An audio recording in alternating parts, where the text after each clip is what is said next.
एक छोटे से गांव में रमेश, माधवी और उनका 10 साल का बेटा मंगू रहते थे। वो बहुत ही गरीब थे और छोटी सी झोंपड़ी में बसर कर रहे थे। खेती ही उनका एकमात्र सहारा थी, जिससे उनका घर चल पा रहा था। पर एक रात इतनी तेज तूफान और बारिश आई, जिससे उनके खेत पूरी तरह बर्बाद हो गए। अब उनके पास कुछ भी नहीं बचा था। बेचारे रोते हुए अपने बर्बाद खेतों को देखने गए। उफ, हम तो लुट गए, हम बर्बाद हो गए। अब हम क्या करेंगे? कैसे अपना गुजर बसर करेंगे? सब कुछ बर्बाद हो चुका था। पर इस तबाही के बीच एक छोटी सी आशा की किरण अभी भी बची थी, और वो था उनके खेत में एकमात्र बचा हुआ केले का पेड़। ये कोई साधारण पेड़ नहीं था, बल्कि ये एक जादुई पेड़ था।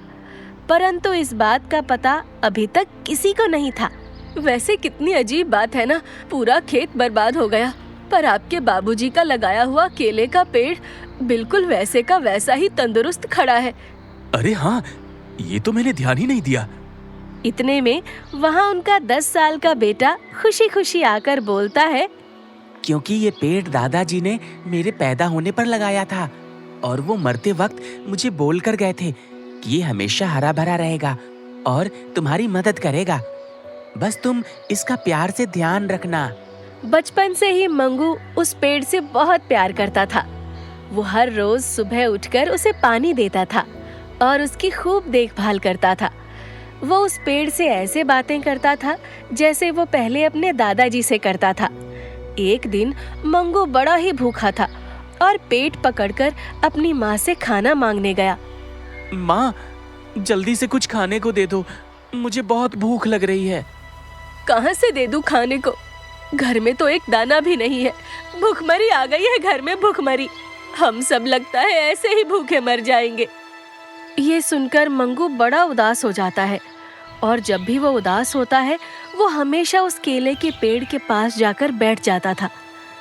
उस दिन भी उसने वैसा ही किया। दादाजी, देखो ना, आज तो मैं सुबह से भूखा हूँ।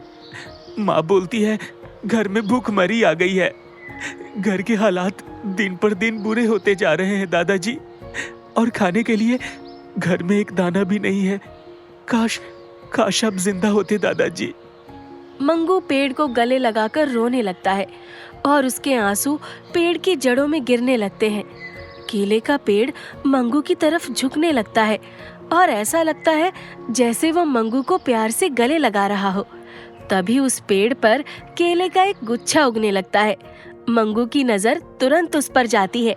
अरे, ये केले का गुच्छा, ये तो पहले यहाँ नहीं था।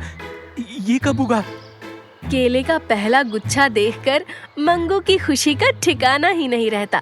वो जल्दी से उस केले के गुच्छे से ढेर सारे केले तोड़ लेता है और भागकर अपनी माँ के पास पहुँच जाता है और उनको केले देकर बोलता है, देखो माँ, मैं कितने सारे केले लेकर आया हूँ। अरे, ये केले तुम कहाँ से ले आए? अरे माँ, मैं ये सारे केले हमारे ही केले के पेड़ से तोड़कर लाया हूँ। आज अचानक से उस पेड़ में जाने कहाँ से इतने सारे केले लग गए। क्या सच में? ये तो आश्चर्य की बात है। माधवी उन केलों में से कुछ केलों से सब्जी बना देती है और बचे हुए केलों से चिप्स बनाकर बाहर आंगन में सूखने रख देती है। अगले दिन उनकी पड़ोसन ललिता वहाँ आती है और केले का एक चिप्स उठाकर ऐसे ही चखने लगती है। अरे वाह माधवी, ये केले के चिप्स तो बड़े ही स्वादिष्ट हैं। लगता है तुमने नया काम शुरू किया है। वैसे कितने रुपए के हैं ये चिप्स? ये चिप्स, ये बस 50 रुपए के। ठीक है। ललिता तुरंत 50 रुपए निकाल कर माधवी के हाथ में रख देती है। एक काम करो माधवी, तुम 2-3 दिन में मेरे लिए 10 किलो चिप्स और बना दो। मैं अपने मायके जाने वाली हूँ, तो वहाँ भी सबके लिए ले जाऊंगी। इतना कहकर ललिता वहाँ से चली जाती है। 10 किलो केले के चिप्स, इतने सारे केले थोड़ी लगते हैं एक पेड़ पर। कोई बात नहीं, जितने लगेंगे तुम उतने के तो बनाओ। घर आते काम को मना नहीं करना चाहिए।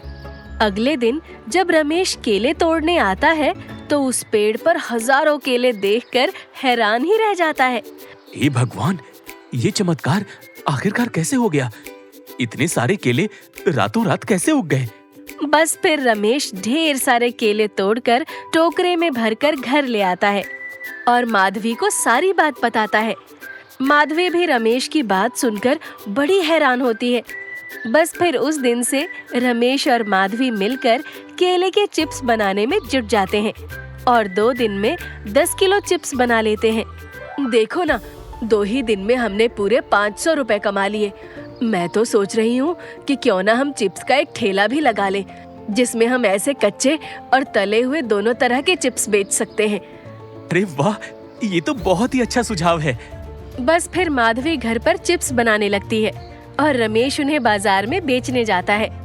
वो चिप्स इतने कमाल के होते हैं कि जो कोई भी उनको खाता बस खाता ही रह जाता। हाँ, वाह, क्या चिप्स है, बेहद स्वादिष्ट। धीरे धीरे माधवी के बनाए चिप्स हर जगह मशहूर हो जाते हैं और दूर दूर से लोग माधवी के बनाए चिप्स खरीदने आने लगे।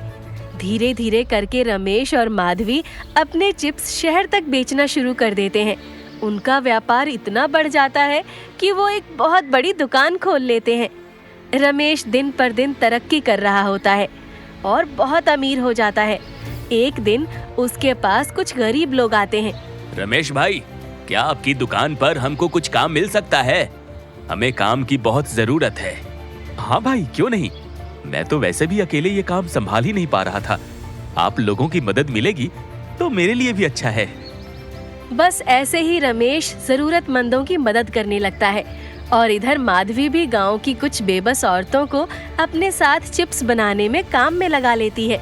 सब मिलकर खूब अच्छे से काम करने लगते हैं। केले के पेड़ पर कभी केलों की कमी नहीं रहती। दादाजी का लगाया एक केले का पेड़ जाने कितने ही गरीब लोगों की जिंदगी बदल देता है।